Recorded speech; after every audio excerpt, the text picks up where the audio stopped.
கணவன்மாராக இருக்கிற ஒவ்வொருவரும், திருமணம் முடிக்கவிருக்கிற ஒவ்வொருவரும் அந்த ஒப்பந்தத்தின் பெருமதியை புரிந்து கொள்ள வேண்டும்.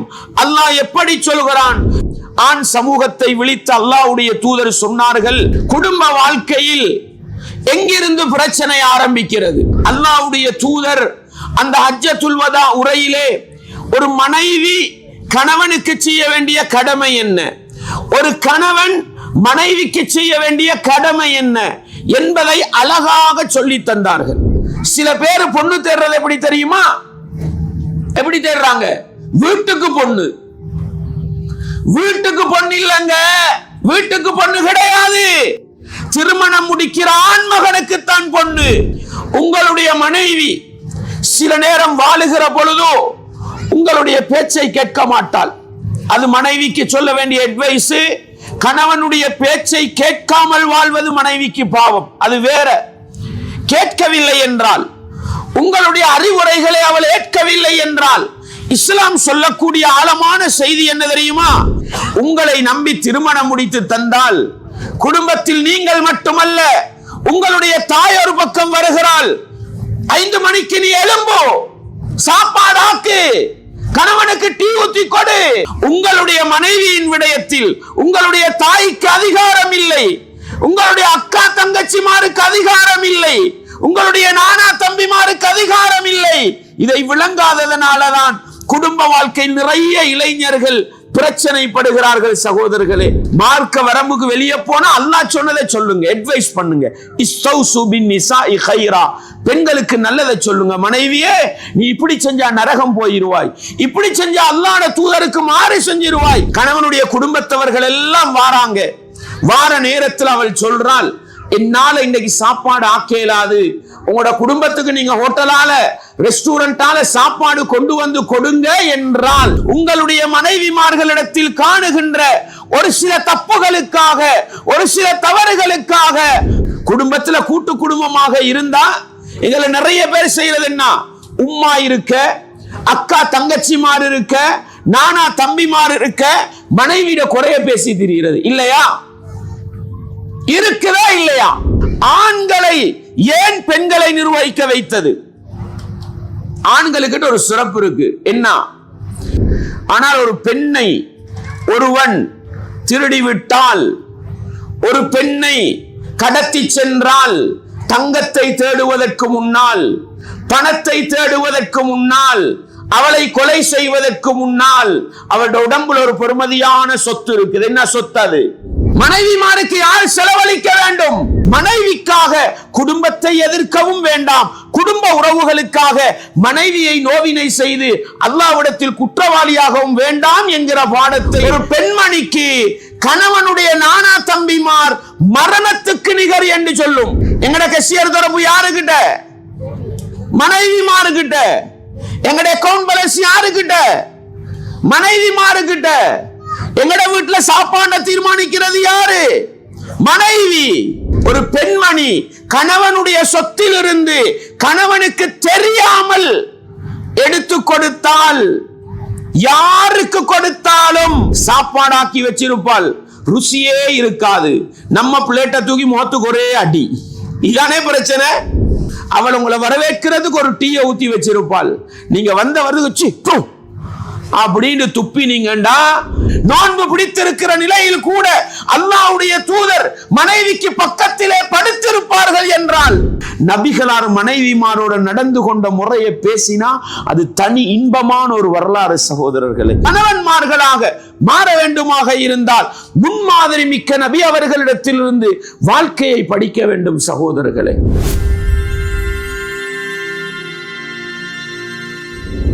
அல்ஹம்துலில்லாஹ் நஹ்மதுஹு வ நஸ்தஈனுஹு வ நஸ்தக்ஃபிருஹு வ நஊது பில்லாஹி மின் ஷுரூரி அன்ஃபுஸினா வ மின் ஸய்யிஆத்தி அஅமாலினா மன் யஹ்திஹில்லாஹு ஃபலா முضில்ல லஹு வ மன் யுضلل ஃபலா ஹாதிய லஹு வ அஷ்ஹது அன் லா இலாஹா இல்லல்லாஹு வஹ்தஹு லா ஷரீக லஹு وأشهد أن محمدا عبده ورسوله يا أيها الذين آمنوا اتقوا الله حق تقاته ولا تموتن إلا وأنتم مسلمون يا أيها الناس اتقوا ربكم الذي خلقكم من نفس واحدة وخلق منها زوجها وبث منهما رجالا كثيرا ونساء واتقوا الله الذي تساءلون به والأرحام إن الله كان عليكم رقيبا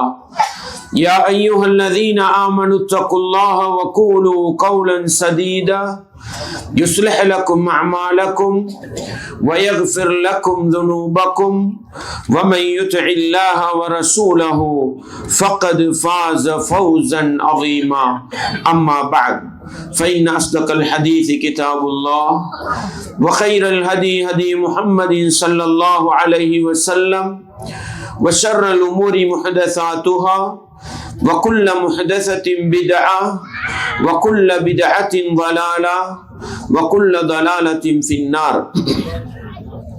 வார்த்தைகளில் சிறந்தது வல்லவன் ரஹ்மானின் வார்த்தை என்றும், நடைமுறைகளில் சிறந்தது நபிகளார் ஸல்லல்லாஹு அலைஹி வஸல்லம் அவர்களுடைய வாழ்க்கை வழிமுறை என்றும், அவர்களுடைய வாழ்க்கை வழிமுறைகளுக்கு பின்னால் மார்க்கத்தில் புதிதாக புகுத்தப்பட்டவைகள், கர்மங்களிலே மிக மோசமானவைகள் பித்அத்துகள், எல்லா பித்அத்துகளும் வழிகேடுகள், எல்லா வழிகேடுகளும் மனிதனை நரகத்துக்கு இட்டு செல்லும் என்று சொன்னவனாக இச்சொற்பொழிவை ஆரம்பம் செய்கின்றேன். அன்பார்ந்த இஸ்லாமிய சகோதரர்களே, தாய்மார்களே, சகோதரிகளே, வல்லவன் ரஹ்மானின் பேரருளால் அவனுடைய மார்க்கத்தை படிப்பதற்காக வேண்டி குர்ஆன் ஹதீஸிலிருந்து ஒரு சில விடயங்களை கேட்டறிவதற்காக வேண்டி நாமெல்லாம் இந்த இடத்திலே ஒன்று கூடியிருக்கின்றோம். நபிகளார் ஸல்லல்லாஹு அலைஹி வஸல்லம் அவர்கள் கூறினார்கள், மன் சலக தரீகன் யல்தமிசு ஃபீஹி இல்மன் ஸஹலல்லாஹு லஹு பிஹி தரீகன் இலல் ஜன்னah. யார் அறிவை தேடி ஒரு பாதையை தேர்வு செய்கின்றாரோ அதனூடாக அல்லாஹ் அவருக்கு சுவனப்பாதையை இலகுபடுத்தி கொடுக்கிறான் என்று சொன்னார்கள். அன்பார்ந்தவர்களே, தாய்மார்களே, சகோதரிகளே, உங்களுக்கு அறிவிக்கப்பட்டது இந்த ஐடிசியின் மூலம் நடக்கின்ற மார்க்க நிகழ்ச்சிகள் பல வழிகளில் சமூகத்தை சென்றடைவதற்காக ஏற்பாடுகள் செய்யப்பட்டிருக்கின்றன. இன்றைக்கு மார்க்கம் என்பது மனிதர்களால் புறக்கணிக்கப்படுகிற காலம். குர்ஆனும் சுன்னாவும் கணக்கெடுக்கப்படாத காலம். தூய்மையான இஸ்லாத்தில் வாழுவதை விரும்புகின்ற மனிதர்கள் பயங்கரவாதிகளாக, தீவிரவாதிகளாக உலக மட்டத்தில் கணிக்கப்படுகிற காலம். இந்த காலத்தில் ஒரு மனிதன் இஸ்லாத்தை நேசிக்கிறான் என்றால், முஸ்லிமாக வாழ விரும்புகிறான் என்றால், அந்த மனிதனுக்கு அல்லாஹ்வுடைய தூதர் சொன்ன நற்செய்தி என்ன தெரியுமா? தூபா லில் குரபா என்றார்கள்.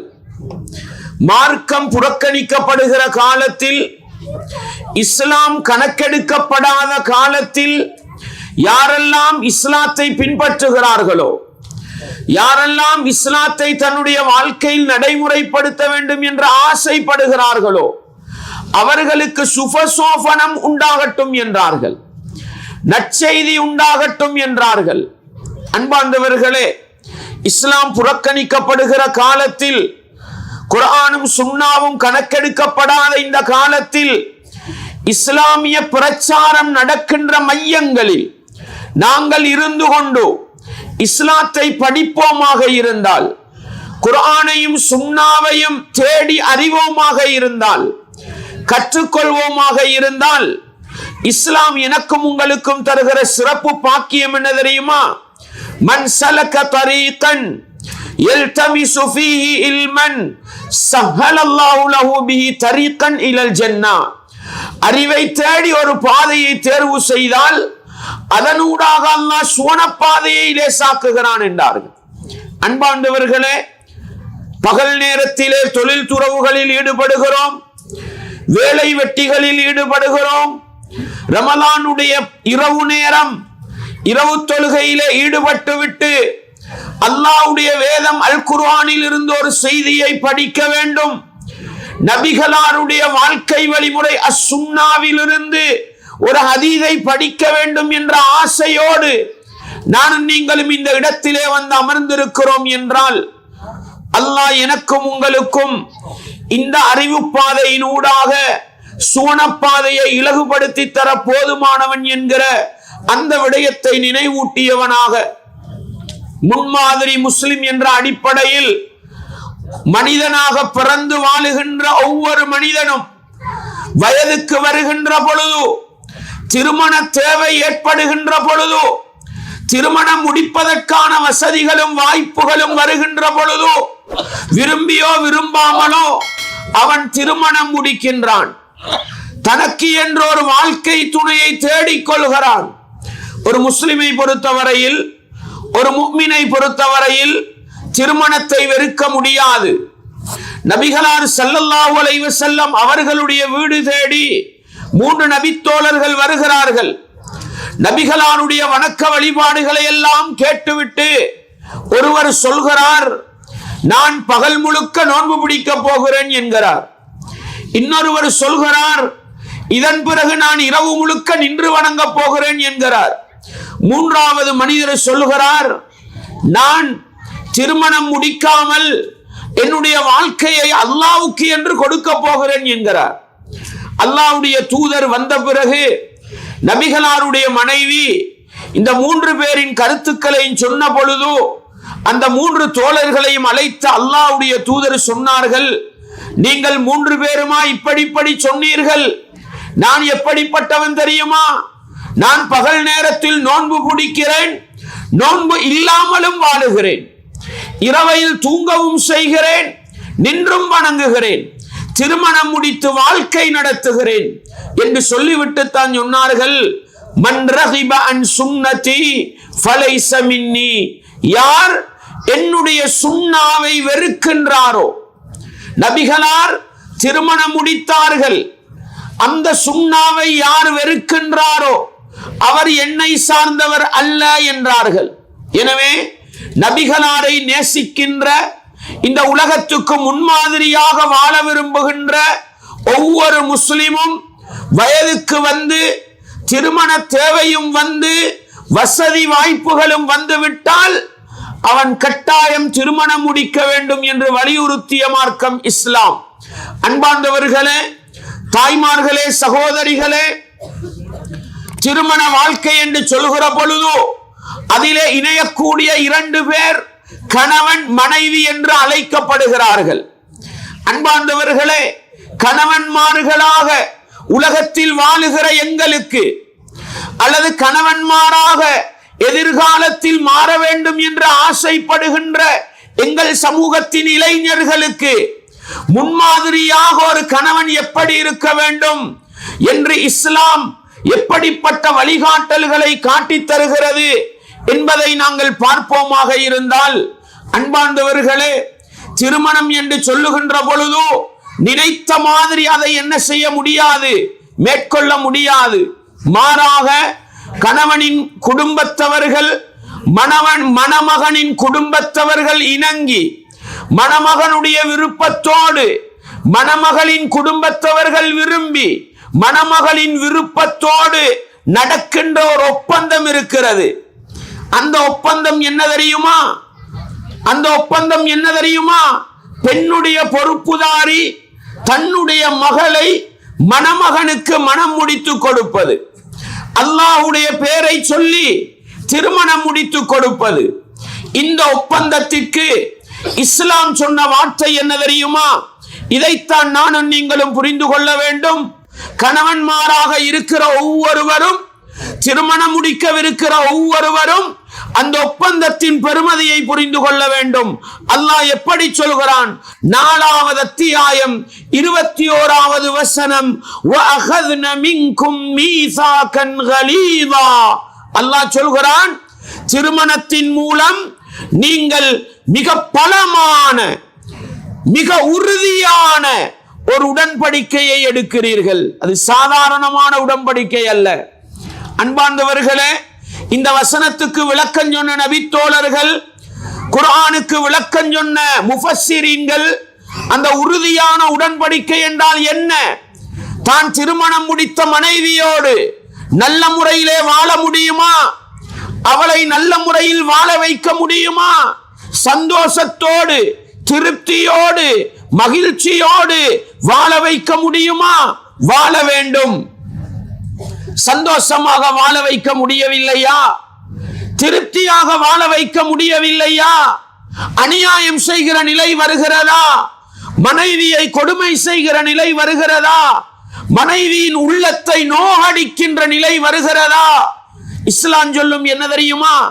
நாகரீகமான முறையில், நல்ல முறையில் உடன்படிக்கையை முறித்து அந்த பெண்ணை விட்டுவிட வேண்டும். இதுதான் இஸ்லாம் எடுத்திருக்கின்ற ஆழமான உறுதி ஒப்பந்தம் என்று திருமணத்தை பற்றி இஸ்லாம் சொல்கிறது. அன்பார்ந்தவர்களே, இந்த ஒப்பந்தத்தின் பெருமதியை விளங்காத எங்களுடைய சமூகத்திலே திருமணம் முடித்துவிட்டு எத்தனையோ பெண்மணிகள் கண்ணீர் வடிக்கிறார்கள், இரத்த கண்ணீர் வடிக்கிறார்கள். ஏன்? கணவனுடைய கொடுமை, கணவனுடைய குடும்பத்தவர்களின் கொடுமை. அன்பார்ந்தவர்களே, ஆண் மக்களாக இருக்கிற நாங்கள் ஒவ்வொருவரும் ஒன்றில் கணவனாக இருப்போம் அல்லது எதிர்காலத்தில் கணவனாக மாறுவோம். இந்த ஒப்பந்தத்தின் பெருமதியை நானும் நீங்களும் விளங்கிக் கொள்ள வேண்டும். எந்த ஒரு கட்டத்திலும் எங்களை நம்பி வந்த எங்களுடைய மனைவிக்கு துரோகம் இழைக்க கூடாது, அநியாயம் இழைக்க கூடாது. அவர்களுடைய உள்ளம் நோகடிக்கின்ற அளவுக்கு ஆண் மக்கள் நடந்து கொள்ள கூடாது என்கிற பாடத்தை நானும் நீங்களும் மறந்துவிடக் கூடாது. பாருங்கள், ஹஜ்ஜத்துல் வதாவிலே அல்லாஹ்வுடைய தூதர் பல கடமைகளை பேசினார்கள். ஹஜ்ஜத்துல் வதா என்றால் என்ன? அல்லாஹ்வுடைய தூதர் மரணிப்பதற்கு 2.5 மாதங்களுக்கு முன்னால் ஹஜ்ஜி செய்தார்கள். அந்த ஹஜ்ஜிலே அரஃபாவுடைய மைதானத்திலும் ஹஜ்ஜி பெருநாளுடைய தினம் ஜுல்ஹிஜ்ஜா மாதத்தின் 10வது நாளிலும் ஒரு உரை நிகழ்த்தினார்கள். அந்த உரையிலே முக்கியமான சில விடயங்களை அல்லாஹ்வுடைய தூதர் சஹாபாக்களுக்கு எடுத்து சொன்னார்கள்.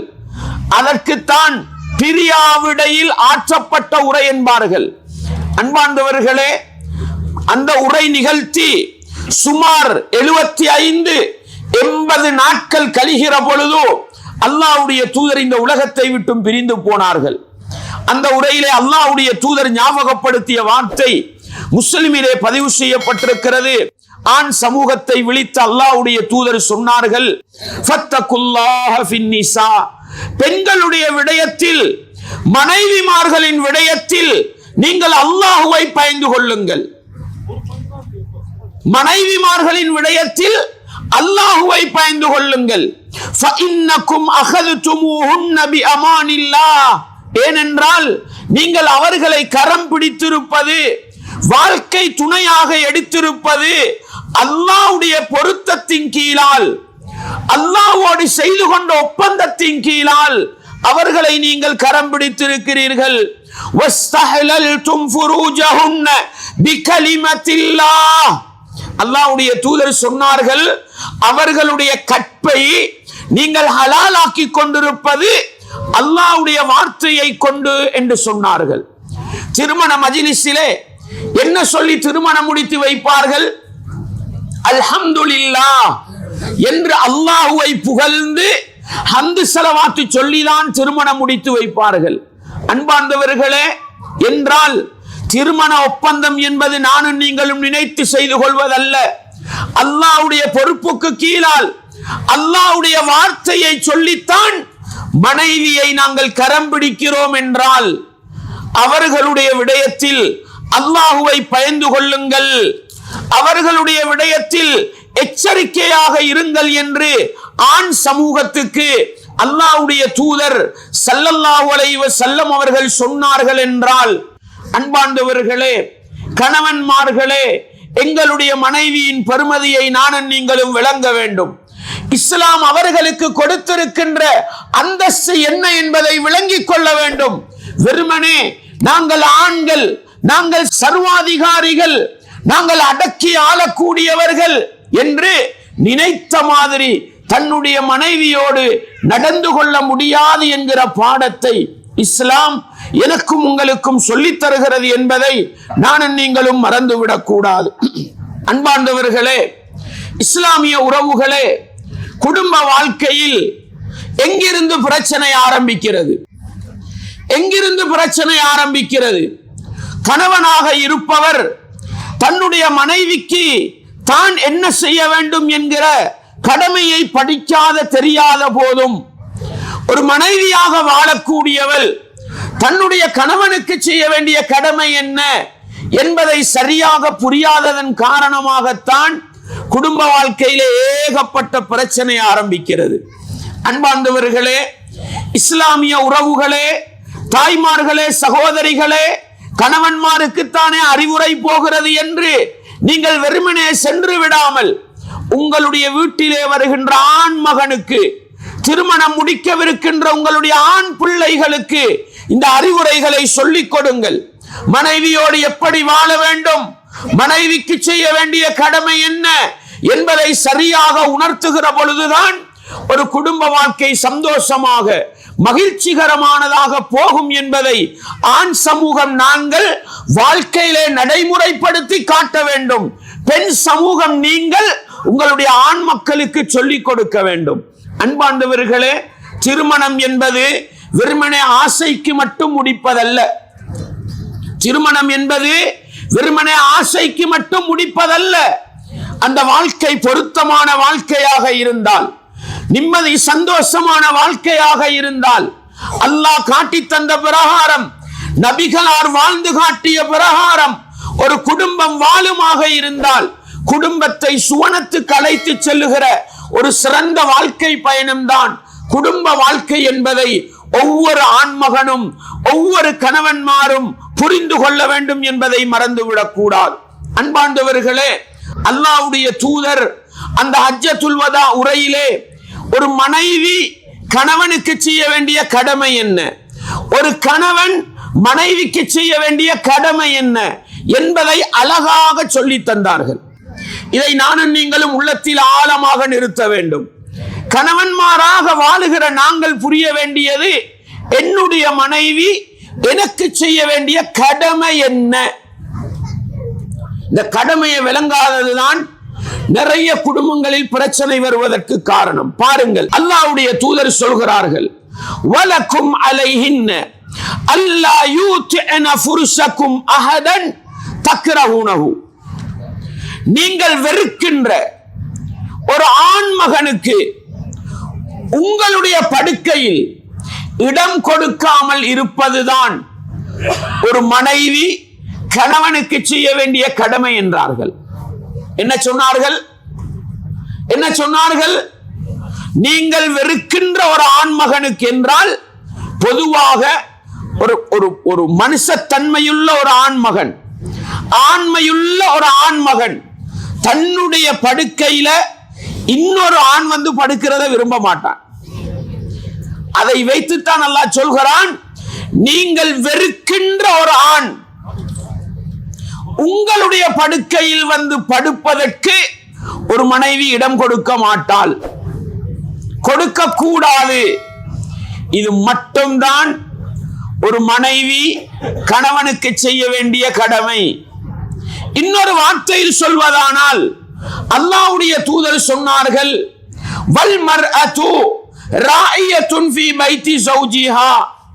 ஒரு பெண்மணி, ஆண் சமூகம் விளங்குங்கள், உங்களோட மனைவிமாருக்கு உங்களுக்கு செய்ய வேண்டிய கடமை என்னன்றத.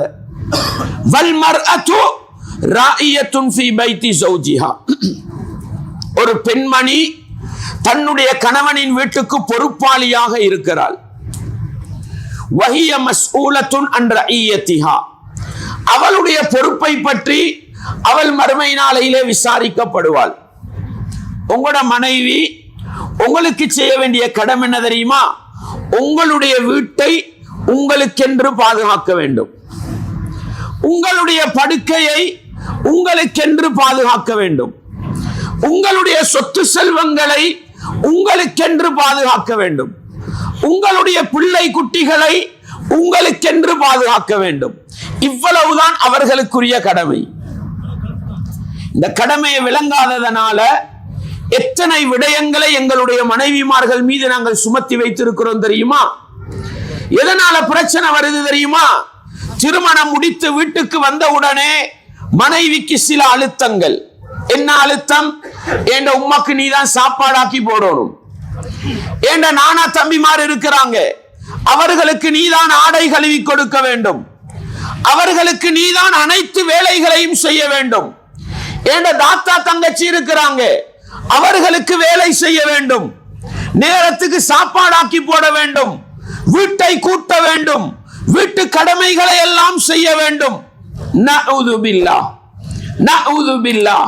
இதெல்லாம் உங்களோட மனைவியிட கடமையா? இதெல்லாம் உங்களோட மனைவியிட கடமையா? இல்லை சகோதரர்களே, இல்லை. உங்களுடைய மனைவிக்குள்ள கடமை உங்களோட படுக்கையை பாதுகாப்பதும், உங்களோட சொந்த வீடுண்டா அந்த சொந்த வீட்டை பாதுகாக்கிறது தான். பல குடும்பம் வாழுகிற வீடு என்றால் உங்களுடைய அறை மட்டும்தான் அவளுக்கு பொறுப்பு, உங்களுடைய அறை மட்டும்தான் அவளுக்கு பொறுப்பு.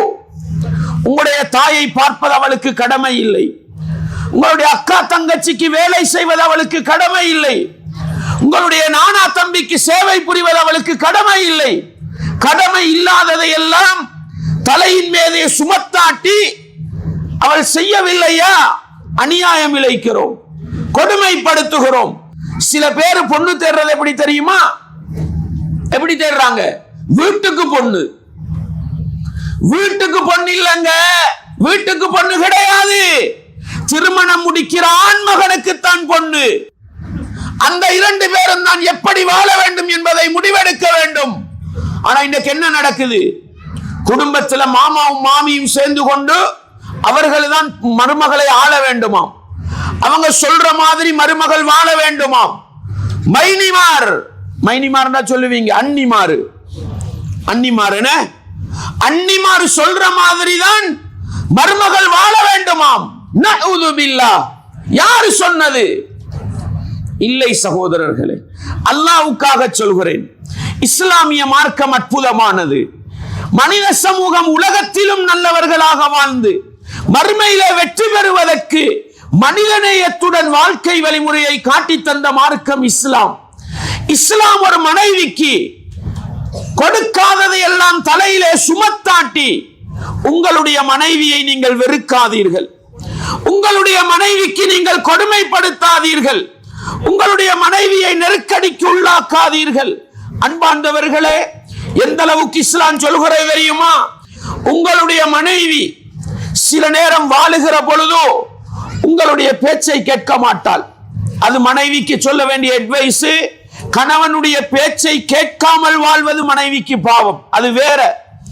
கேட்கவில்லை என்றால், உங்களுடைய அறிவுரைகளை அவள் ஏற்கவில்லை என்றால், இஸ்லாம் சொல்லக்கூடிய ஆழமான செய்தி என்ன தெரியுமா? பாருங்கள், அல்லாஹ்வுடைய தூதர் சொன்னார்கள், மன் கான யுமினு பில்லாஹி வல் யௌமில் ஆகிர். முஸ்லிம்ல வரக்கூடிய ஹதீஸ், புகாரியிலும் வருகிறது. அல்லாஹ்வை நம்பக்கூடிய ஒரு மனிதன், மறுமையை நம்பக்கூடிய ஒரு மனிதன் பேசினால் நல்லதை பேசட்டும், இல்லை என்றால் வாய் மூடி மௌனியாக இருக்கட்டும் என்று சொல்லிவிட்டு சொன்னார்கள், வஸ்தௌசு பின்னிசா. மனைவிமார்களுக்கு நல்லதையே நாடுங்கள் என்றார்கள். மனைவிமார்களுக்கு முதலாவது என்ன சொன்னாங்க? வத்தகுல்லாஹ ஃபின்னிசா. பெண்களுடைய விடயத்தில் அல்லாஹ்வை பயந்து கொள்ளுங்கள் என்றார்கள். இப்ப என்ன சொல்றாங்க? வஸ்தௌசு பின்னிசா. மனைவிமார்களுக்கு நல்லதையே நாடுங்கள் என்றார்கள். அல்லாஹு அக்பர்! என்ன வழிகாட்டல், என்ன அறிவுரை! மனைவிமாருக்கு எந்த கட்டத்திலும் தீங்கு நினைக்க கூடாது, துரோகம் நினைக்க கூடாது, கெடுதி நினைக்க கூடாது. அல்லாஹ்வுடைய தூதரின் வழிகாட்டல், மனைவிமார்களுக்கு நல்லது செய்யுங்கள். ஃபஇன்னல் மர்அத. ஏன் தெரியுமா? பெண்கள் என்பவர்கள் ஹுலிகத் மின் திலா என்று சொன்னார்கள். பெண்கள் என்பவர்கள் பலவீனமான எலும்பிலிருந்து படைக்கப்பட்டிருக்கிறார்கள். விலா எலும்பு இருக்குதானே, அதுலயும் சொன்னாங்க வ இன்ன அஅவஜ ஷைஇன் ஃபித் திலா அலா என்றார்கள். அந்த விலா எலும்பிலையும் அதனுடைய நுனிப்பகுதி இருக்கிற உச்ச பகுதி அது வளைந்ததாக இருக்கும். அது போன்று பலவீனப்பட்டவள் தான் பெண் என்றார்கள். அன்பார்ந்தவர்களே, ஒரு ஆண் மகனை பொறுத்தவரையில் எத்தனை தடவை திட்டினாலும் எத்தனை பேர் ஏசினாலும் கண் கலங்காது கண்ணீர் வடியாது கல்லு மாதிரி இருப்பான். ஆனால் ஒரு பெண்ணை பொறுத்தவரையில் ஒரு வார்த்தை மனசு நோகடிக்கப்பட்டால் கண் கலங்கி கண்ணீர் வந்துவிடும், உள்ளத்தால் உடைந்து போய்விடுவாள். அதனால் அல்லாஹ்வுடைய தூதர் சொன்ன வார்த்தையை பதிவு செய்து கொள்ளுங்கள். என்ன சொன்னாங்க? அந்த பலவீனமான அந்த எலும்பு, அத ரசூலுல்லாஹ் சொல்றாங்க, இன் ذهبت تقيمه كسرته, அதை நீ உனக்கு விரும்பிய போல் நேராக்க முயற்சி செய்தால் உடைந்து போய்விடுவாள் என்றார்கள். உனக்கு நினைத்த மாதிரி அதை நேராக்க முயற்சி செய்தால் உடைந்து போவாள் என்றார்கள். அது அப்படியே விட்டா வளைஞ்சு கொண்டே போவாள் என்றார்கள். திருப்பியும் ரசூலுல்லாஹ் சொன்னாங்க, மனைவிமார்களுக்கு நல்லதையே செய்யுங்கள், நல்லதையே விரும்புங்கள் என்று திருப்பியும் அந்த ஹதீஸை முடித்தார்கள் அல்லாஹ்வுடைய தூதர். என்ன சொல்ல வராங்க இஸ்லாமிய உறவுகளே? திருமணம் முடித்து என்னுடைய மனைவியை வீட்டுக்கு அழைத்து கொண்டு வந்தால் கணவனுக்கே இஸ்லாம் சொன்னது என்ன தெரியுமா? அவள் வீட்டில் வாழும் பொழுது ஒரு வாழ்க்கை வாழ்ந்திருப்பாள். அப்படித்தானே? மார்க்கத்துக்கு முரணில்லாத, இஸ்லாமிய வரம்பை மீறாத ஒரு வாழ்க்கை வாழ்ந்திருப்பால். இஸ்லாம் அனுமதித்த வாழ்க்கை. எப்படி சகோதர சகோதரிகளே? வீட்டில உம்மாவுடைய இரக்கம், உம்மாவுடைய பாசம், தாயுடைய அன்பு, சுபகு தொழுதுட்டு 8 மணி வரைக்கும் தூங்கி இருப்பாள். ஏன்? ஒரு தாய் என்ன செய்வாள்? எழுப்ப மாட்டாள். இன்னும் கொஞ்சம் தூங்கட்டுமே, டீயை ஊத்தி கொண்டு போய் படுக்கைக்கு பக்கத்துல கொடுப்பாள். இதானே தாய்? உங்க எல்லாருக்கும் தங்கச்சி மாதிரி இருக்குதா இல்லையா? உங்க எல்லாருக்கும் அக்கா மாதிரி இருக்குதா இல்லையா? இந்த வச்சு பாருங்களேன், உங்களோட உம்மா, உங்களோட தாய் உங்களோட சகோதரிகளோடு எப்படி நடக்கிறாள்? உங்களோட தாய் எழும்பி அவளுடைய ஆடையையும் சேர்த்து கழுவி போடுவாள் இல்லையா? துவைத்து போடுவாள் இல்லையா? சாப்பாடு ஆக்குற நேரம் வரும்.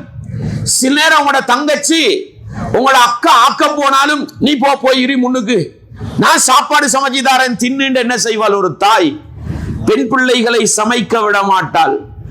வீட்டு சூழலில் இப்படி வளர்ந்து வந்த ஒரு சகோதரியை உங்களை நம்பி திருமணம் முடித்து தந்தால், குடும்பத்தில் நீங்கள் மட்டுமல்ல உங்களுடைய தாய் ஒரு பக்கம் வருகிறாள். 5 மணிக்கு நீ எழும்போ, சாப்பாடாக்கு, கணவனுக்கு டீ ஊத்தி கொடு.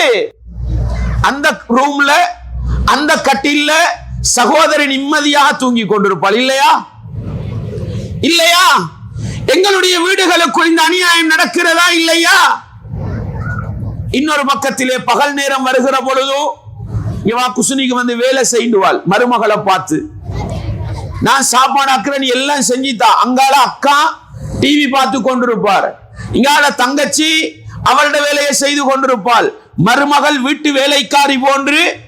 இஸ்லாம் கணவனுக்கு சொன்ன வார்த்தை என்ன தெரியுமா? உங்களுடைய மனைவி வளைந்த எலும்பிலிருந்து வந்தவள், நீயே அவளை உனக்கேத்த மாதிரி நேராக்க போனா உடைஞ்சி போவாள். ஒரு கணவனுக்கே இஸ்லாம் உடனடியாக நேராக்க வேண்டாம் என்று சொல்கிறது என்றால், குடும்பத்தில் உள்ள எல்லோரும் சேர்ந்து கொண்டு, ஒரு பக்கம் மாமி இன்னொரு பக்கம் அண்ணிமார் சேர்ந்து கொண்டு உங்களோட மனைவியை நேராக்க முயற்சி செய்தால் உடைந்து போவாளா இல்லையா?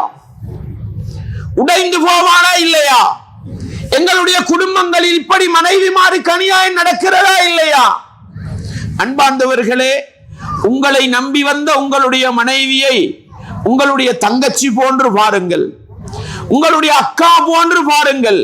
நிம்மதியான வாழ்க்கை கிடைக்கும், சந்தோஷமான வாழ்க்கை கிடைக்கும். உங்களுடைய மனைவியின் விடயத்தில் உங்களுடைய தாய்க்கு அதிகாரம் இல்லை, உங்களுடைய அக்கா தங்கச்சிமாருக்கு அதிகாரம் இல்லை, உங்களுடைய நானா தம்பிமாருக்கு அதிகாரம் இல்லை. இதை விளங்காததனாலதான் குடும்ப வாழ்க்கை நிறைய இளைஞர்கள் பிரச்சனைப்படுகிறார்கள். சகோதரர்களே, பிரச்சனைப்படுகிறார்கள்.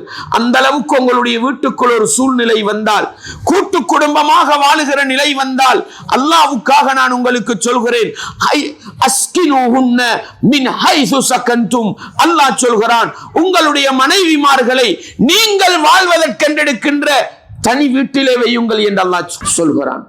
தனி குடியிலே இருங்கள், தனி வீட்டிலே இருங்கள், தனித்து போய் வாழுங்கள். உங்களுடைய மனைவியை வேறு யாருக்கும் அடிமைப்படுத்த விடாதீர்கள். உங்களுக்கு தாய், அவளுக்கு மாமி, அவளுக்கு தாய் அல்ல. நாங்க என்ன நினைக்கிறோம், ஏண்ட உம்மா நான் சொல்றதெல்லாம் நீ கேட்டுத்தான். இல்லை சகோதரர்களே, இல்லை.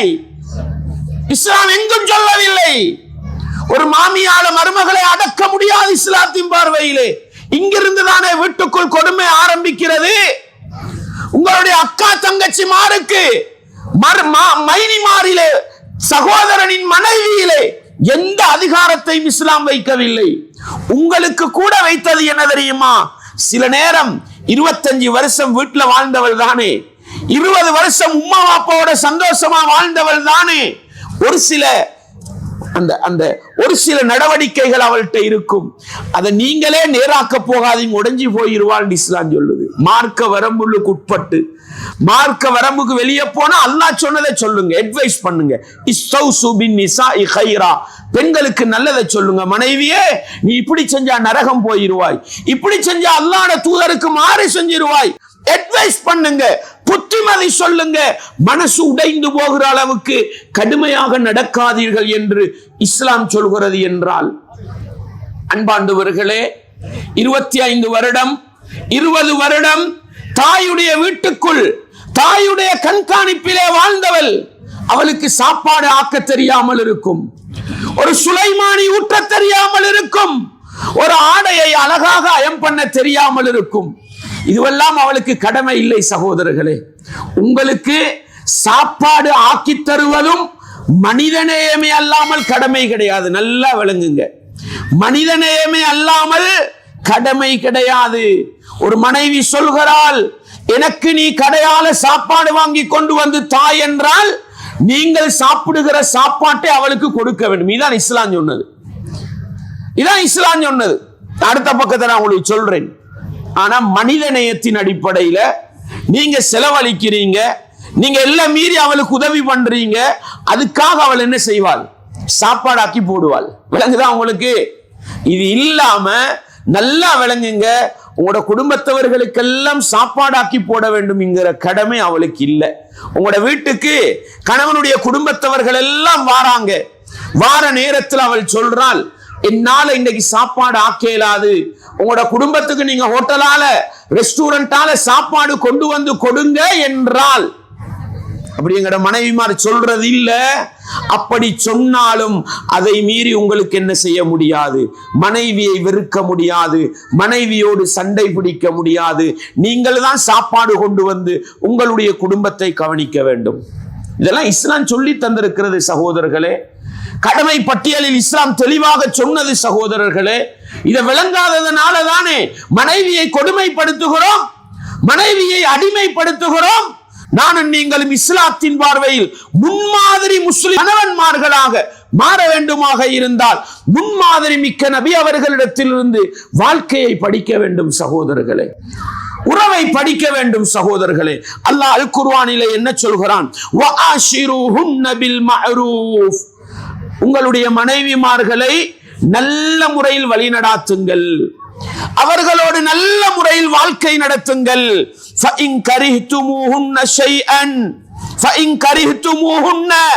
நீங்கள் அந்த பெண்களை வெறுத்தால், பெண்களுக்கு சில செயற்பாடுகள் உங்களுக்கு பிடிக்காது, ஒத்து போகுதில்லை, ஆனா பெண்களை நீங்கள் வெறுக்கிறீர்கள். அல்லாஹ் என்ன தெரியுமா சொல்கிறான்?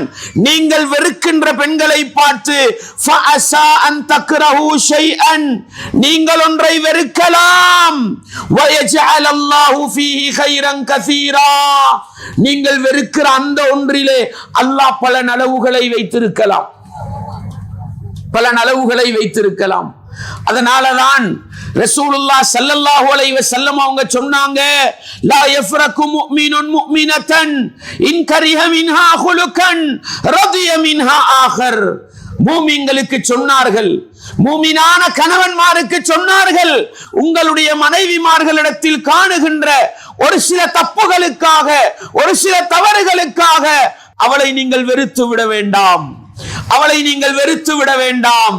மாறாக அவளுக்கிட்ட ஒரு குறை இருந்தா இன்னும் பல நலவுகள் இருக்கும், அந்த நலவை பார் என்று சொன்னார்கள் ரசூலுல்லாஹ் ஸல்லல்லாஹு அலைஹி வஸல்லம் அவர்கள். அன்பார்ந்தவர்களே, முஸ்லிமிலே பதிவு செய்யப்பட்டிருக்கிற ஹதீஸ். உலகத்துல மனிதனாக பிறந்த யாருக்குங்க குறை இல்லை? யாருக்கு குறை இல்லை என்று கேட்கிறேன். எல்லோரிடத்திலும் ஏதோ ஒரு குறை இருக்கும். என்னுடைய மனைவி கிட்ட சாப்பாடு ஆக்க தெரியாத குறை இருக்குதா? டீ சமைக்க தெரியாத குறை இருக்கிறதா? அந்த குறைய மறந்துடுவோம். இருக்கிற 10 நலவை பார்ப்போமே. உங்களுடைய வாழ்க்கைக்கு திருப்தி தரக்கூடியவள், உங்களுடைய உள்ளத்துக்கு சந்தோஷத்தை தரக்கூடியவள், உங்களுடைய உள்ளத்துக்கு மகிழ்ச்சி தரக்கூடியவள், அவளுடைய சிரிப்பிலே உங்களுக்கு இன்பம் இருக்கிறது, அவளுடைய பார்வையிலே உங்களுக்கு கண் குளிர்ச்சி இருக்கிறது, அவளுடைய நடையிலே உங்களுக்கு நிம்மதி இருக்கிறது என்றால் இருக்கிற நலவை பார்ப்போமே சகோதரர்களே. குறையை மாத்திரம் பார்த்து கொண்டிருப்பது இதானே எங்கட வேலை. குடும்பத்துல கூட்டு குடும்பமாக இருந்தா எங்களை நிறைய பேர் செய்யறது என்ன? உம்மா இருக்க, அக்கா தங்கச்சிமார் இருக்க, நானா தம்பிமார் இருக்க, மனைவியிட குறைய பேசி திரிகிறது. இல்லையா? இருக்குதா இல்லையா? 75% ஆண்களுக்கு இந்த நோய் இருக்குது. மனைவியிட குறைய உம்மாட முன்னுக்கு பேசுறது, மனைவியிட குறைய அக்கா தங்கச்சிட முன்னுக்கு பேசுறது. இத பேசி பேசி அவளோட மனசை நோகடிக்கிறது. இருக்குதா இல்லையா? சில நேரம் எங்கள்கிட்ட இல்லாட்டியும் எங்கட குடும்பத்தில் இருக்கிற நான தம்பி மாட்ட இருக்குதா இல்லையா? எங்கட நண்பர்கள்ட்ட இருக்குதா இல்லையா? அல்லாஹ் உங்களுக்கு சொல்றான், கணவன்மாருக்கு சொல்றான், உங்களோட மனைவி கிட்ட ஒரு குறை இருந்தா அந்த குறைக்காக மனைவியை வெறுக்காதீங்க. அவள்கிட்ட இன்னும் பல நலவுகள் இருக்கும், அந்த நலவை பாருங்க இஸ்லாம் சொல்கிறது. இப்படி வாழ்ந்து பாருங்க சகோதரர்களே, இப்படி வாழ்ந்து பாருங்க. வாழ்க்கையில் நிம்மதியையும் சந்தோஷத்தையும் மகிழ்ச்சியையும் பார்க்கலாம். அன்பார்ந்தவர்களே, குடும்ப வாழ்க்கை என்று எடுத்துக்கொண்டால் ஒரு ஆண்மகன் சுமக்கின்ற சுமையும் ஒரு பெண்மணி சுமக்கின்ற சுமையையும் ஒப்பீடு செய்து பார்த்தால் ஒரு பெண்மணி இழப்பது அதிகம் சகோதரர்களே. ஒரு பெண்மணி இழப்பது அதிகம் சகோதரர்களே. ஏன்? இஸ்லாமிய முறைப்படி நான் சொல்றேன்.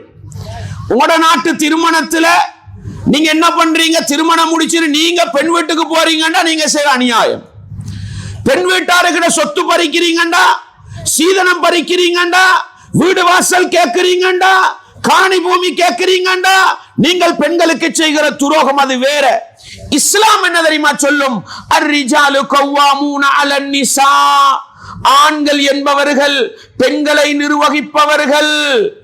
ஆண்கள் என்பவர்கள் பெண்களை நிர்வகிப்பவர்கள். எதனால? பெண் சமூகத்துக்கு அநியாயம் செய்யறதுனாலயா? உலகம் பேசுகிறது இஸ்லாத்திலே பெண் அடிமைப்படுத்தப்படுகிறாள் என்று பேசுகிறது. இல்லை சகோதர சகோதரிகளே, இல்லை. பெண்களை வாழ வைத்த மார்க்கம் இஸ்லாம். பெண்களை வாழ வைத்த மார்க்கம் இஸ்லாம். இஸ்லாம் சொன்னது என்ன தெரியுமா? ஆண்கள் தான் பெண்களை நிர்வகிக்க வேண்டும். ஒரு பிள்ளை சிறிய பிள்ளையாக இருந்தால் வாப்பா பொறுப்பிலே இருக்க வேண்டும், நானா தம்பிமார் பொறுப்பிலே இருக்க வேண்டும். வாப்பா நானா தம்பிமார் இல்லை என்றால் சாச்சா பெரியப்பா, சித்தப்பா, பெரியப்பா அந்த பிள்ளையை பராமரிக்க வேண்டும். எந்த ஒரு கட்டத்திலும் ஆண் பராமரிப்பில் இருந்து ஒரு பெண் விலகி போகக்கூடாது. ஏன் தெரியுமா? அல்லாஹ் சொல்கிறான், பிமா ஃபத்தலல்லாஹு பஅதஹும் அலா பஅத், சிலரை விட அல்லாஹ் சிலரை சிறப்பித்து வைத்திருக்கிறான். உலக நியதி சகோதரர்களே. நான் உங்களுக்கு முன்னால் பேசுகிறேன், நான் என்னத்தை பேசினாலும் நீங்க கேட்டுக்கிட்டு தான் ஈக்கணும். அப்படிதானே? நீங்கெல்லாம் எழும்பி உங்களோட பேச்சங்களுக்கு கேட்கலாது நாங்க போவோம்டா சரி வருமா? சரி வராது. உங்களோட பொஸ், உங்களோட மேனேஜரு, உங்களோட கம்பெனிக்காரரு என்ன சொல்றாரோ அந்த ரூல்ஸை நீங்க கேட்டு தான் நடக்கணும். இந்த பாருங்க, எங்களுக்கு இப்படி எல்லாம் செய்யலன்னா நாளைக்கு நாட்டுக்கு போடுவான். நாட்டு ஜனாதிபதி சொன்னா நாங்க கேட்கத்தான் வேணும். உலகத்தில் இந்த உலகம் ஓடுவதற்கு அல்லாஹ் அப்படி ஒன்று எல்லா இடத்துல வச்சிருக்கிறான். டிரைவர் அவர் நினைச்ச மாதிரி தான் ஓட்டுவாரு, நம்ம சொல்ற மாதிரி ஓட்ட இறங்கி வெளியே போண்டுவாரு. அப்படித்தானே? உலகத்துல ஆண் சமூகத்துக்கிட்ட அல்லாஹ் சில சிறப்புகளை கொடுத்து பெண் சமூகத்தை நிர்வகிங்கன்றான். அதை விளங்கப்படுத்தினா அது இன்னொரு பயானா போயிரும். சுருக்கமா ஒன்றை சொல்றேங்க, ஆண்களை ஏன் பெண்களை நிர்வகிக்க வைத்தது? ஆண்களுக்கு ஒரு சிறப்பு இருக்கு. என்ன? இந்த ஆணுடைய உடம்பு இருக்குதே, இதுக்கு எந்த பொறுமதியும் கிடையாது. ஏதாவது பொறுமதி இருக்கா? உடம்புக்கு பொறுமதி கிடையாது. என்னையும் உங்களையும் 10 பேர் சேர்ந்து இடையில வழிமறைச்சு பறிகொள்ள பண்ண பாக்குறாங்க. என்ன பண்ணுவாங்க? கையில கால தங்கம் வெள்ளி இருந்தா பறிப்பாடுங்க, சாக்குளுக்கு பணம் இருந்தா பறிப்பாங்க, ஏதாவது சொத்து செல்வம் இருந்தா சுரண்டி கொண்டு கூடினா கொலை செஞ்சு ரோட்டோரத்தில் வீசிட்டு போயிடுவானுங்க. அவ்வளவுதானே.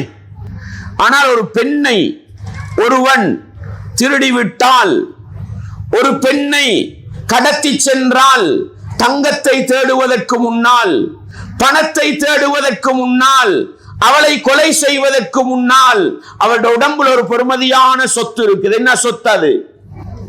கற்பு. அதுக்கு பொறுமதி சொல்ல இயலாது. அதுக்கு தான் இஸ்லாம் சொல்லுது, நீ மகர் கொடுத்து முடியுண்டு. விளங்குதா உங்களுக்கு? அந்த உடம்பில் இருக்கிற பெருமதியான சொத்தை அந்நியவர்கள் திருடிவிடக் கூடாது, கொள்ளையர்கள் கொள்ளையடித்து விடக் கூடாது.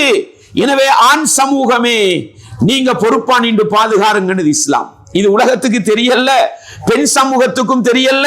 அதனால ஜொப்பு ஜொப்புன்னு ரோட் நடுவ திரிஞ்சு கற்பை இழந்து கொண்டே இருக்கிறார்கள். இல்லையா? ஆண்ட உடம்பு இருக்குது, முழு உடம்பையும் திறந்து கொண்டு போனாலும் கவர்ச்சி கிடையாது. அப்படித்தானே? ஆம்பளையோட உடம்பை பார்த்தா கண்ணை பொத்திக்கிட்டு போயிடுவோம். ஆனா ஒரு பெண்மணியோட உடம்பை பார்த்தா உடம்பே கவர்ச்சியா இருக்கும், உடம்பே அழகா இருக்கும். இஸ்லாம் சொல்லுது மூடிக்கொண்டு போன்றது. ஏன்? பார்க்க கூடாதவன் பார்த்து விட்டால் அதை பறிக்க தயாராகி விடுவான். இப்படி ஆண்களுக்கு பொறுப்பை கொடுத்து பெண்களை கீழே இருக்க சொன்னதுக்கு இஸ்லாம் பல காரணம் சொல்லுது. அல்லாஹ் பொதுவா சொல்றான், பிமா ஃபத்தலல்லாஹு பஅதஹும் அலா பஅத், சிலரை விட அல்லாஹ் சிலரை சிறப்பித்து விட்டான். எனவே உலகம் ஓட வேண்டுமா? பெண்களை கீழே வச்சு ஆண்களை மேல வச்சு ஆண்களே பெண்களை பராமரிங்க. முதல் காரணம். இரண்டாவது, வபிமா அன்ஃபகு மின் அம்வாலிஹிம், ஆண்களே நீங்கள் தான் அந்த பெண்மணிகளுக்கு செலவழிக்கிறீர்கள். யாரு செலவழிக்கணும்?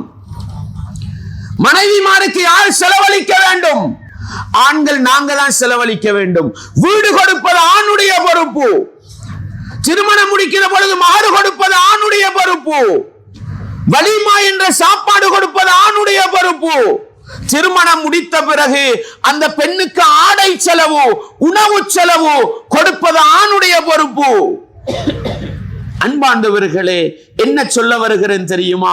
கூட்டு குடும்பமாக வாழுகிற நேரம் உங்களோட அக்கா தங்கச்சி மாறால, உங்களோட நானா தம்பி மாறால, உங்களோட உம்மா அப்பா வாழ, உங்களோட மனைவிக்கு பிரச்சனை வந்தா தனி குடும்பமா போய் சந்தோஷமா வாழலாமா?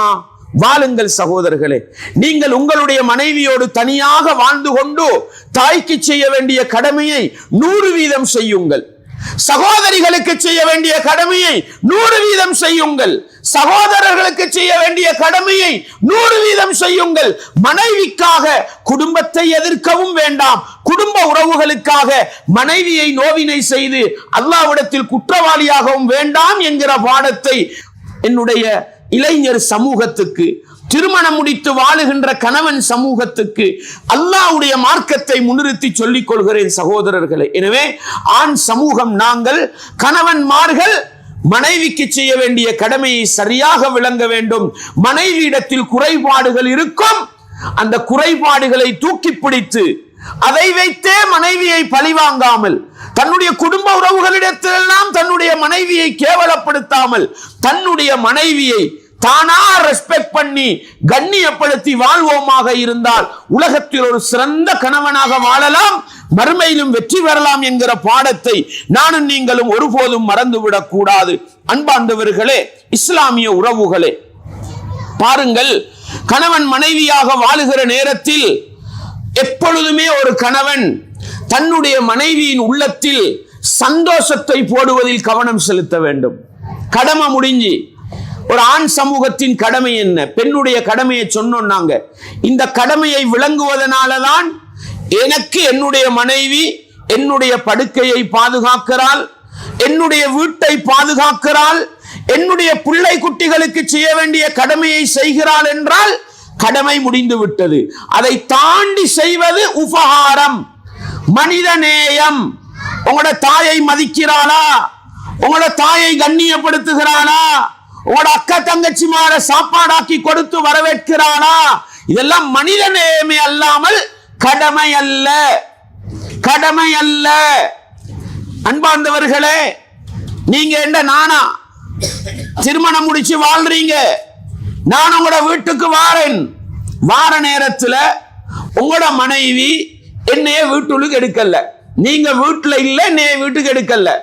உங்களோட மனைவி தவறு செய்யறானா? இல்லை சகோதரர்களே, இல்லை. ஏன்?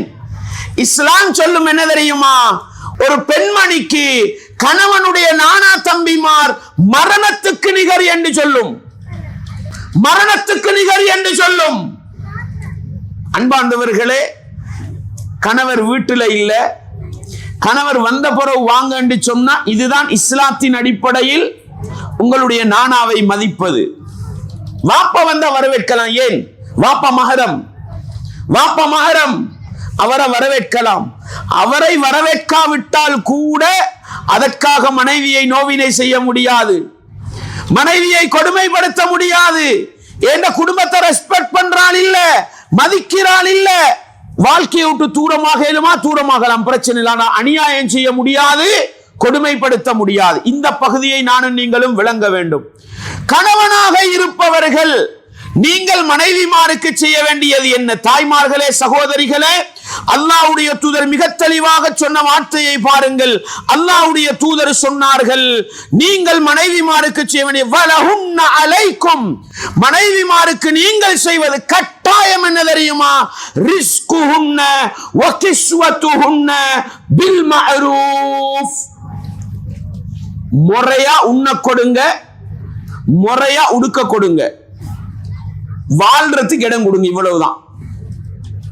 அன்பார்ந்தவர்களே, வீட்டிலே வாழ வைத்தோம், உங்களோட மாத வருமானத்துக்கு ஏற்றாற்போல் சாப்பாடு கொடுக்கிறீங்க, உங்களோட மாத வருமானத்துக்கும் வருட வருமானத்துக்கும் ஏற்ப உடுக்க கொடுக்கிறீங்க. இதை சகோதரிகள் விளங்கணும். ஏண்ட கணவன் எனக்கு செய்ய வேண்டிய கடமை என்ன? இதை விளங்காததுனால இந்த கதெல்லாம் வரம்பு தாண்டி போகுது. அப்படித்தானே? எங்கட கெசியர் தொடர்பு யாருக்கிட்ட? எங்கட கெசியர் தொடர்பு யாருக்கிட்ட? மனைவிமாருக்கிட்ட. எங்கட அக்கவுண்ட் பேலன்ஸ் யாருக்கிட்ட? மனைவிமாருக்கிட்ட. எங்கட வீட்டுல சாப்பாட தீர்மானிக்கிறது யாரு? மனைவி. பெருநாளைக்கு உடுப்ப தீர்மானிக்கிறது யாரு? மனைவி. அதனால 10 வருடம் வெளிநாட்டில் கொண்டு வந்த நாங்க 20 வருஷம் இருந்து கொண்டிருக்கிறோம். அப்படித்தானே? 20 வருஷம் இருக்க வந்த நாங்க 30 வருஷம். இது நாங்க இஸ்லாத்தை விளங்காததுனால வந்தது, இஸ்லாம் சொன்ன கடமையை விளங்காததுனால வந்தது. அன்பார்ந்தவர்களே, இஸ்லாம் சொன்னது என்ன? உன்னுடைய வருமானத்துக்கு நீ சாப்பிடுகிற சாப்பாட்டில் சிறந்ததை உன்னுடைய மனைவிக்கு கொடு, நீ உடுக்கிற ஆடையில் சிறந்ததை உன்னுடைய மனைவிக்கு கொடு. இதை தாண்டி மனைவிக்கு எந்த உரிமையும் எங்கட சொத்து செல்வங்கள்ல இல்ல. என்னுடைய சொத்திலே என்னுடைய வாப்பாவுக்கு இருக்கிற உரிமை என்னுடைய மனைவிக்கு கிடையாது, என்னுடைய தாய்க்கு இருக்கிற உரிமை என்னுடைய மனைவிக்கு கிடையாது. இதனால நான் சுருக்கமா சொன்னேன், இஸ்லாத்தின் பார்வையில் குடும்பத்துக்கு செய்ய வேண்டிய கடமையை விளங்கி குடும்பத்துக்கு செய்யுங்க, மனைவிக்கு செய்ய வேண்டிய கடமையை விளங்கி மனைவிக்கு செய்யுங்க. இதுக்காக நீங்க மனைவியோட சண்டை பிடிக்க தேவையில்லை. மனைவி மாறி என்ன விளங்க வேண்டும்? ஏண்ட கணவர் எனக்கு செய்ய வேண்டிய கடமையை செய்தாரா? அவர் உம்மாவை மதித்தாலும் வாப்பாவை மதித்தாலும் அக்கா தங்கச்சியை மதித்தாலும் அது அவரை சுவர்க்கம் கொண்டு போகும். இதை விளங்கினா பிரச்சனை முடிஞ்சு. இதை விளங்காததனாலதான் மனைவிமார் உங்களில் அதிகாரம் செலுத்துகிறார். நீ எப்படி உம்மாக்கு கொடுப்பாயின்னு கேட்கிறாள், நீ எப்படி வாப்பாக்கு கொடுப்பாயின்னு கேட்கிறாள். நாங்களும் மனைவி கேள்வி கேட்டுட்டா இனி கொடுக்க மாட்டேன். நஅூது பில்லாஹ், நஅூது பில்லாஹ். இளைஞர் சமூகமே, முன்மாதிரி கணவன்மாராக வாழ விரும்புகிற சமூகமே, மனைவிக்கு செய்ய வேண்டிய கடமையை சரியாக விளங்குங்கள். அதை விளங்கிவிட்டால் வாழ்க்கையில நிம்மதி, சந்தோஷம், மகிழ்ச்சி போகும். இதுக்கு மேல பாருங்கள், ரசூலுல்லாஹ் ஸல்லல்லாஹு அலைஹி வஸல்லம் அவர்களிடத்துல அபூ சுஃபியான் ரலியல்லாஹு அன்ஹு அவர்களுடைய மனைவி ஹிந்தா வருகிறார்கள். ஹிந்தா வருகிறார்கள், வந்து கேட்டார்கள், அல்லாஹ்வின் தூதரே, என்னுடைய கணவர் கொஞ்சம் கஞ்சத்தனம் உள்ளவர், தேவைக்கு செலவழிக்கவா மாட்டார், எனக்கும் பிள்ளைகளுக்கும் போதிய செலவுக்கு தாரதில்லை. அவருடைய சொத்திலிருந்து திருடலாமா, தெரியாம எடுக்கலாமா? தாய்மார்களே, சகோதரிகளே, இந்த நபிமொழியை கொஞ்சம் நல்லா உள்ளத்துல வச்சுக்கங்க. ஆண் சமூகமே நீங்களும் வச்சுக்கங்க. அன்பாண்டவர்களே, அல்லாஹ்வுடைய தூதர் சொன்னார்கள் பில் மஅரூஃப் என்றார்கள். முறையா எடுத்துக்கொண்டாங்க. முறையா எடுக்கிறதுனா என்ன? ஒரு நாள் செலவு உங்களோட நாட்டில் எவ்வளவு போகும்? நம்ம நாட்டில் ஒரு 1000 ரூபான்னு வைப்போம். இப்ப உங்களோட நாட்டில் ஒரு 250 ரூபா 300 ரூபா போகுமா? 500 ரூபா போகுதுண்டா இவர் 250 ரூபா தந்துட்டு போறாரு. இன்னொரு 250 ரூபா அவரோட சாக்குல இருந்து எடுக்கலாம். அவ்வளவுதான். 1000 ரூபா செலவு போகுது, 500 ரூபா தந்துட்டு போறாரு. மனைவி மக்களுக்கு தின்ன போதாது, ஒரு நாளை செலவழிக்க போதாது, இன்னொரு 500 ரூபா எடுக்கலாம். ஆனா இன்னைக்கு என்ன நடக்குது? இது தாண்டி போய் நாங்களும் விட்டு கொடுத்துட்டோம். அல்லாஹ் நாங்க விரும்பி கொடுத்தால் குற்றம் பிடிக்க மாட்டான். ஆனா இன்னைக்கு என்ன நடக்குது? உங்களோட சாக்குல இருந்து, உங்களோட அக்கவுண்ட்ல இருந்து பணம் எடுத்து தம்பியை படிக்க வைக்கிறார்கள், தங்கச்சிக்கு கொடுக்கிறார்கள். மனிதநேயத்தின் அடிப்படையில் விட்டு கொடுத்து மன்னிப்போடு போவோம்டா, பிரச்சனை இல்லை. ஆனால் ஒரு பெண்மணி கணவனுடைய சொத்திலிருந்து கணவனுக்கு தெரியாமல் எடுத்து கொடுத்தால், யாருக்கு கொடுத்தாலும் அல்லாஹ் மறுமையில குற்றம் முடிப்பான். சதக்கா செய்தால் மட்டும் அரவாசி நன்மை கிடைக்கும். இஸ்லாம் எல்லாம் அழகா சொல்லி தந்திருக்குது. ஆனா நம்ம படிக்கல, கடமைகள் பொறுப்புக்களை விளங்கல்ல. கணவன் கெஷியர் அப்படியே 10,000 ரூபாய் பணத்தை மேசையில வச்சுட்டு போயிருக்கிறார். ஒரு மனைவியிட கடமை என்ன? அந்த 10,000 கணவனுக்காக அப்படியே பாதுகாக்க வேண்டும். வந்தவர் 10 பவுன் நகை அப்படியே வீட்டு வாசல்ல வச்சுட்டு போயிட்டார், வெளிநாட்டுக்கே போயிட்டார். மனைவி கேட்கும் வரையில கணவனுக்கு தெரியாது. மனைவியிட கடமை என்ன தெரியுமா? அந்த 10 பவுன் நகையையும் கணவருக்காக பாதுகாக்க வேண்டும். இல்லை என்றால் அவர் மறுமையில விசாரிக்கப்படுவார். நினைச்ச மாதிரி பொருளாதாரத்தை வீணாக்க இயலாது, நினைச்ச மாதிரி கையால் இயலாது. இந்த அளவுக்கு கடமை என்பது வேறு, நாங்கள் மனிதநேயத்தின் அடிப்படையில் செய்வது வேறு. இதை விளங்காததுனாலதான் எங்களோட குடும்பத்துக்கு பிரச்சனை, இதை விளங்காததுனாலதானே சண்டை சச்சரவோ. எனவே அன்பாண்டவர்களே, ஒரு முன்மாதிரியுள்ள கணவனாக மாற வேண்டுமாக இருந்தால் கணவன் மீதுள்ள கடமை என்ன, மனைவி செய்ய வேண்டிய கடமை என்னன்ற 2 பக்கத்தையும் விளங்கி நடப்போமாக இருந்தால் நிம்மதி, சந்தோஷம், மகிழ்ச்சி உலக வாழ்க்கையிலும் கிடைக்கும், மறுமையிலும் கிடைக்கும். இதை வச்சுக்கொண்டு ஒரு கணவன் மனைவியாக வாழுகிற நேரம் மனைவிட உள்ளத்துக்கு இஸ்லாம் அங்கீகரித்த சந்தோஷம், ஹராமான வழியில் அல்ல, இஸ்லாம் அங்கீகரித்த சந்தோஷம் எதுவெல்லாம் வருமோ அதையெல்லாம் மனைவிக்கு கொடுங்கள். பாருங்க, அல்லாஹ்வுடைய தூதர் ஆயிஷா நாயகியை திருமணம் முடிக்கிற பொழுதோ 53 வயசு தாண்டி, அப்படித்தானே? 53 வயது தாண்டி. அன்பாண்டவர்களே, அல்லாஹ்வுடைய தூதர் ஸல்லல்லாஹு அலைஹி வஸல்லம் அவர்கள் ஒரு பயணம் போகிறார்கள். அந்த பயணத்தின் போதோ அல்லாஹ்வுடைய தூதர் ஆயிஷா நாயகி கிட்ட கேட்கிறாங்க, 2 பேரும் கொஞ்சம் ஓடுவோமா? அல்லாஹு அக்பர். 2 பேரும் கொஞ்சம் ஓடுவோமா? ஓடுறாங்க.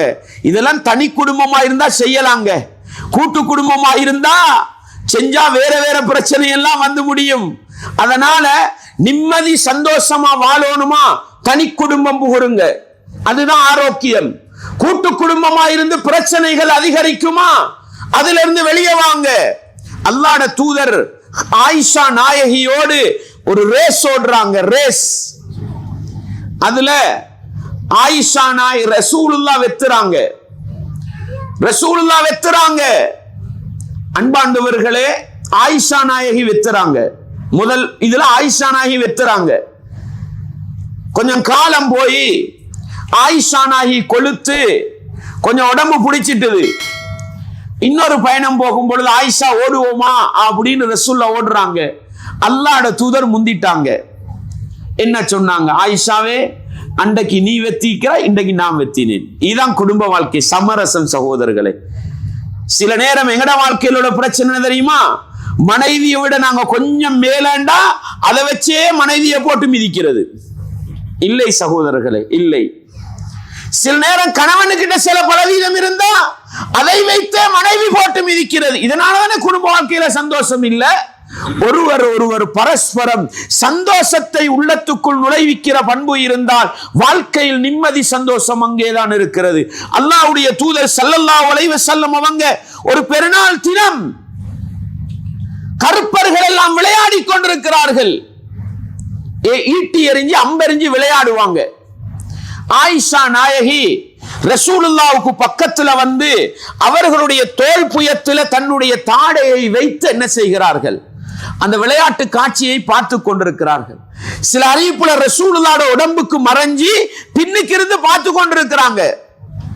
ரசூலுல்லாஹ் இடைக்கிட கேட்பாங்க, ஆயிஷாவே போதுமா, இல்ல இன்னும் கொஞ்சம் பார்க்கணும், போதுமா இன்னும் கொஞ்சம் பார்க்கணும். அன்பாண்டவர்களே, இஸ்லாமிய வரம்புக்குள் ஆண்கள் ஆடை அணிந்து இஸ்லாமிய வரம்புக்குள் விளையாடுகிறார்கள் என்றால் மனைவியை ஒழுக்கமாக வைத்துக் கொண்டு அந்நிய ஆண்களுக்கு மறைத்து வைத்துக் கொண்டு விளையாட்டு நிகழ்ச்சிகளை கூட காட்டுவது இஸ்லாம் தடுக்கவில்லை. ஏன்? மனைவியின் உள்ளத்துக்கு சந்தோஷம் நுழைய வேண்டுமா? இஸ்லாம் அதை அங்கீகரித்திருக்கிறது.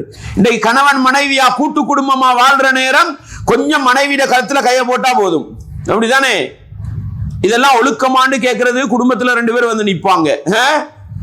வீட்டுல கொஞ்ச நேரம் முன்னுக்கு செய்யாறுல 2 பேரும் கொஞ்சம் நெருங்கி உட்கார்ந்து பேசினா இது என்ன, இது மடுவமான்னு கேட்பாங்க. இங்கதானே வாழ்க்கையில பிரச்சனை வருது, இங்கதானே முருகல் நிலை வருது. அன்பார்ந்தவர்களே, சுருக்கம், உங்களுடைய சந்தோஷம் இஸ்லாமிய வரம்புக்குள் கணவன் மனைவியுடைய உள்ளத்தில் சந்தோஷத்தை போடுவதிலும் மனைவி கணவனுடைய உள்ளத்தில் சந்தோஷத்தை போடுவதிலும் எந்த அளவுக்கு உச்சகட்டமாக இருக்கலாமோ அந்த அளவுக்கு இருப்போம். ஏன்? திருமண வாழ்க்கை என்பது வெறுமனே ஆசையை நிறைவேற்றிக் கொள்வதும் பிள்ளைகளை பெற்றெடுப்பதும் அல்ல, மறுமையில் சுவனத்தை நோக்கிய ஒரு பயணத்துக்கு தயாராக வேண்டிய வாழ்க்கை தான் திருமண வாழ்க்கை என்பதை ஒவ்வொரு கணவன்மாரும் புரிந்து அப்படிப்பட்ட வாழ்க்கை வாழ வேண்டும். அதே நேரம் இஸ்லாத்துக்கு மாற்றமாக இருந்தால் மனைவிக்கு ஒரு சந்தோஷம், மனைவிக்கு ஒரு மகிழ்ச்சி, ஆனால் அது மார்க்கத்துக்கு முரணானது என்றால் நல்ல கணவன் எப்படி இருக்க வேண்டும், முன்மாதிரி மிக்க கணவன் எப்படி இருக்க வேண்டும்? அல்லாஹ்வுடைய தூதர் வீட்டுக்கு வராங்க.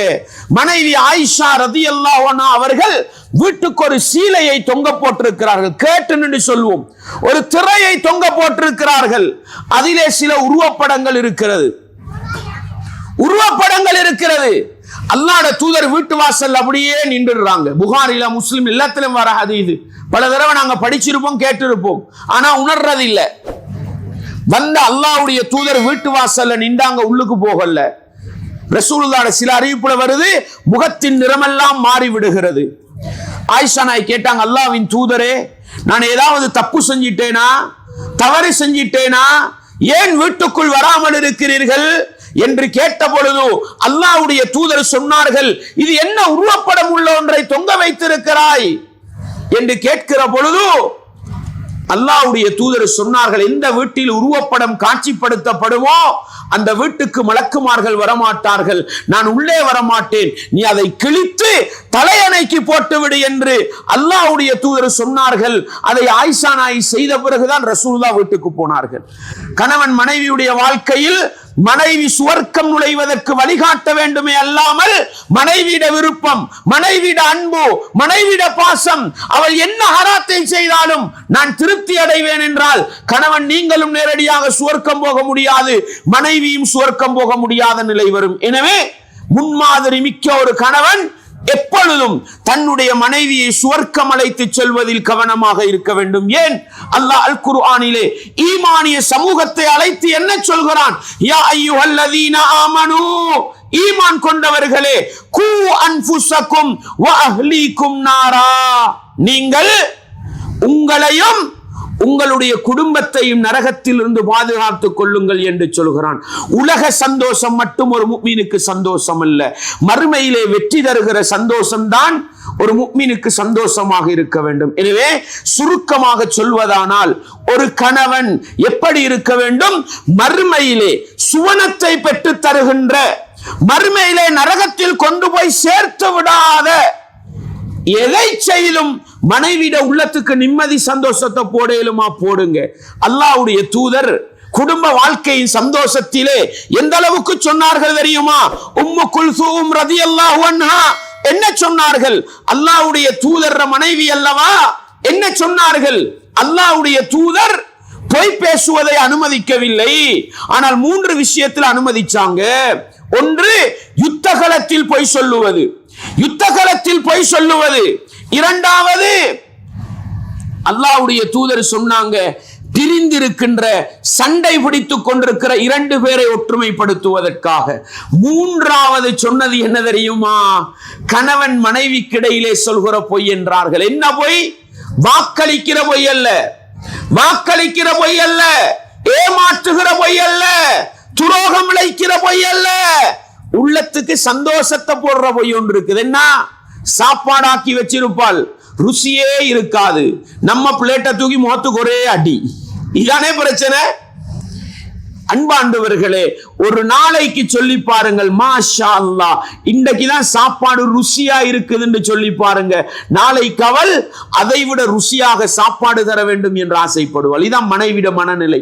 எப்பொழுதும் கணவன் வாயால நல்ல வார்த்தை வரணும்னு ஆசைப்படுறவள் மனைவி. கணவன் என்னை புகழ வேண்டும் என்று ஆசைப்படுகிற மனைவி. ஒரு நாளைக்கு சுலைமானிய ஊத்தி வச்சிருப்பாள், டீயை சமைச்சு வச்சிருப்பாள், சீனி இருக்காது, இனிப்பு இருக்காது. முகத்துல கோபத்தை காட்டாதீங்க. நீங்க என்ன பெரிய தொழில் இருந்து வந்திருக்கலாம், எவ்வளவு பெரிய பிஸியாகவும் வந்திருக்கலாம். அவள் உங்களை வரவேற்கிறதுக்கு ஒரு டீயை ஊத்தி வச்சிருப்பாள். நீங்க வந்த வருது அப்படின்னு துப்பினீங்கண்டா, நாளைக்கு இனி இவருக்கு டீ ஊத்தி கொடுக்கப்படாது. இங்கிருந்தே பிரச்சனை ஆரம்பிக்கும், இங்கிருந்தே சண்டை சச்சரவு முரண்பாடு ஆரம்பிக்கும். மாஷா அல்லாஹ், மனசுல வெறுப்பு இருக்கும். எப்படி அல்லாஹ் சொல்கிறான், நீங்கள் ஒன்றை வெறுக்கலாம், அல்லாஹ் அதிலே பல நலவுகளை வைத்து உள்ளத்துல வெறுப்பு இருக்கும். வெறுப்பை அப்படியே அடக்கி கொண்டு, இன்றைக்கு நல்லா இருக்குதே டீ, இன்னைக்கு நல்லா இருக்குதே சாயின்னு சொல்லி பாருங்க, நாளைக்கு நீங்க வரக்குள்ள யூடியூப்ல உட்கார்ந்துகிட்டு இருப்பாரு. என்ன இந்த நவீன காலம் தானே, என்ன இல்ல நான் பாவம் எல்லாம் பார்க்கல, படம் சினிமா எல்லாம் பார்க்கல, இன்னும் நல்லா எப்படி டீ ஊத்த பார்க்கிறேன்னு படிச்சுக்கிட்டு இருக்கிறேன். இஸ்லாம் சும்மா உண்ட சொல்லுமா? இல்லை சகோதரர்களே. மனைவியுடைய உள்ளத்திலே சந்தோஷத்தை போடுகிற அளவுக்கு திருப்தியை காட்டுகிற, அதைத்தான் மனைவி எதிர்பார்ப்பாளுங்க. நாங்க நினைக்கிற மாதிரி இல்ல. அவள் சில நேரம் தப்பு தவற செஞ்சிட்டு கூட என்ன தெரியுமா ஆசைப்படுவாள், என்ன கணவன் என்னை புகழணும்னு ஆசைப்படுவாள். நீங்க அந்த நேரத்துல பொய்க்கு புகழ்றீங்க, அது அல்லாஹ் குற்றம் பிடிக்க மாட்டான், அல்லாஹ் குற்றம் பிடிக்க மாட்டான். எனவே அன்பாண்டவர்களே, மனைவியின் உள்ளத்தில் சந்தோஷத்தை போடுகின்ற பணிகளை இஸ்லாம் செய்வதில் மிக கவனம் செலுத்தி இருக்கிறது. அல்லாஹ்ட தூதர் மனைவி மாதவிடாயில இருப்பாங்க, மனைவி மாதவிடாயில இருப்பாங்க. ரசூலுல்லாஹ் ஆயிஷா நாயகியிட மடியில உட்கார்ந்து கொண்டு சாய்ந்து படுத்துக் கொண்டு அல் குர்ஆனை ஓதுவார்கள் என்றால் என்ன தேவை இருக்குது சகோதரர்களே? என்ன தேவை இருக்குது? மனைவியிட உள்ளத்துல சந்தோஷப்படுது. நாங்க அப்படி இல்லை, அப்படித்தானே? இல்லை சகோதரர்களே.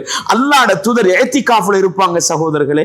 இஅ்திகாஃப்ல இருந்தா தேவையில்லாம வீட்டோட்டு வெளியே போக கூடாது. ரசூலுல்லாஹ்ட வீடும் ஆயிஷா நாயிட வீட்டுக்கு பள்ளிக்கும் ஒரே செவரு தானே, ஒரே செவரு தானே. பள்ளிக்குள் இஅ்திகாஃப் இருக்கிற ரசூலுல்லாஹ் அப்படியே ஜன்னலை போடு, தலைய போடுவாங்களா என்னலால அவங்களோட வீட்டுள்ளுக்கு தலையை வாரி விடு ஆயிஷாண்டு. அல்லாஹு அக்பர், அல்லாஹு அக்பர். அன்பாண்டவர்களே, எங்களுக்கு சீப்படுத்து வாரி கொண்டு போறது பெரிய வேலை அல்ல. தன் மனைவி கிட்ட கொடுத்து தலைக்கு என்ன தேய்ச்சுடு, தலைமுடிய கொஞ்சம் வாரி விடு, தலையை கொஞ்சம் மசாஜ் பண்ணி விடுண்டா, இது மனைவி எதிர்பார்ப்பது சகோதரர்களே. இந்த அளவு கணவன் நெருக்கமாக இருக்க வேண்டும் என்று ஆசைப்படுபவள் மனைவி சகோதரர்களே. இதையெல்லாம் வேறொன்றுமாக பார்க்காதீர்கள். நோன்பு பிடித்திருக்கிற நிலையில் கூட அல்லாஹ்வுடைய தூதர் மனைவிக்கு பக்கத்திலே படுத்திருப்பார்கள் என்றால், மனைவியை அரவணைத்துக் கொள்வார்கள் என்றால், மனைவிக்கு முத்தம் கொடுப்பார்கள் என்றால், அன்பார்ந்தவர்களே, மனைவிக்கு வாழ்க்கை கொடுத்தது இஸ்லாம். மனைவியை மதிக்க சொன்னது இஸ்லாம். நபிகளார் மனைவிமாரோட நடந்து கொண்ட முறையை பேசினா அது தனி இன்பமான ஒரு வரலாறு சகோதரர்களே, இன்பமான ஒரு வரலாறு. அவைகளை எல்லாம் படிக்கிற பொழுதுதான் முன்மாதிரி மிக்க ஒரு நல்ல கணவனாக, இந்த உலகத்தில் பெண்களை கண்ணியமாக மதிப்பாக வாழ வைக்கின்ற கணவன்மார்களாக மாறுகிற அளவுக்கு ரசூலுல்லாஹ்வோட வாழ்க்கையில வழிகாட்டல். ஆயிஷா நாயகி சொல்லுவாங்க, இந்த செய்தி எனக்கு சொல்லாமலும் மேலாது, அதை சொல்லி நான் முடிக்கிறேன்.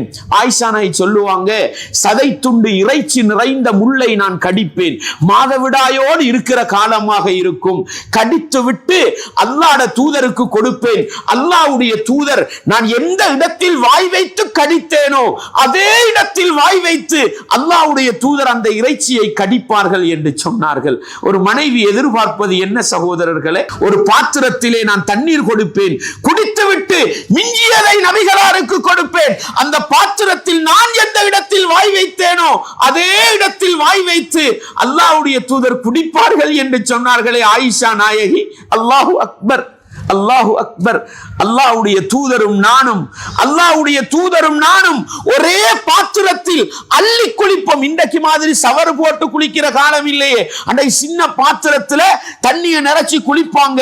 மனைவி சொல்றாங்க, தண்ணீரை 2 பேரும் கையால அள்ளி குளிப்போம், ஏண்ட கையும் ரசூலுல்லாஹ்வோட கையும் ஒன்று ஒன்றோடு உரசிக்கொள்ளும் என்று சொன்னார்கள். அன்பார்ந்தவர்களே, இஸ்லாமிய உறவுகளே, எதுவெல்லாம் மனைவிக்கு சந்தோஷம் மகிழ்ச்சியை கொடுக்குமோ அதையெல்லாம் மனைவிக்கு கொடுத்து வாழ்பவன் தான் இஸ்லாமிய அடிப்படையில் உண்மையான கணவன் என்பதை நானும் நீங்களும் மறந்துவிடக் கூடாது. எனவே அன்பார்ந்தவர்களே, இன்னும் நிறைய செய்திகள் இருந்தாலும் அனைத்தையும் சொல்ல முடியாது.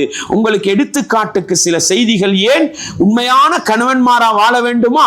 படிக்க வேண்டும் சகோதரர்களே. ரசூலுல்லாஹ்வோட குடும்ப வாழ்க்கை பல இடங்களில் பேசப்பட்டிருக்கிறது. கொஞ்சம் எடுத்து படித்து நாங்களும் ஒரு இஸ்லாமிய கணவனாக, முன்மாதிரி மிக்க கணவனாக, ஈமானிய குடும்பம் நடத்துகின்ற கணவனாக வாழ்ந்து மரணிக்க நானும் நீங்களும் முயற்சி செய்ய வேண்டும். வல்லவன் ரஹ்மான் எனக்கும் உங்களுக்கும் துணை புரிய வேண்டும். வ ஆகிரு தஅவானா அனில் ஹம்துலில்லாஹி ரப்பில் ஆலமீன்.